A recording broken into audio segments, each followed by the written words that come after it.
મહેસાણાના કડીમાં યોજાયેલા સામાન્ય સમારોહ દરમિયાન નીતિન પટેલે આપેલા નિવેદનથી સ્થાનિક સ્વરાજ્યની આવનારી ચૂંટણીને લઈ રાજકીય ચર્ચાઓ વધુ તેજ બની છે. નીતિન પટેલ ભારતીય જનતા પાર્ટીની પ્રદેશ ચૂંટણી સમિતિના સભ્ય તરીકે મહત્વપૂર્ણ જવાબદારી સંભાળી રહ્યા છે. તેમણે પોતાના સંબોધનમાં સ્પષ્ટ રીતે જણાવ્યું કે પક્ષ દ્વારા ઉમેદવારોની પસંદગી કોઈ પણ ભલામણ કે વ્યક્તિગત લગાવના આધારે નહીં, પરંતુ યોગ્યતા અને કાર્યક્ષમતા પર કરવામાં આવશે.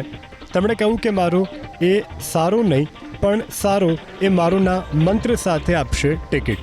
વફાદાર, નિષ્ઠાવાન અને સ્વચ્છ છબી ધરાવતા કાર્યકરોને જ મળશે ઉમેદવારી. કોઈ પણ પ્રકારની ગેરરીતિ કે ખરાબ છબી ધરાવતા લોકોને ટિકિટ નહીં મળે તેવો સ્પષ્ટ સંકેત તેમણે આપ્યો.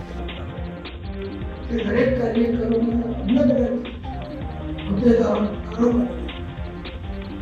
એ મારો એ સારો નહીં, તો બધા બંધુમાં એવું સારું પડે, મારો લાભ બહુ સરસ કાર્ય એમાં કંઈ ન હોય, તો નજીક હોય એટલે એને આનંદ થાય.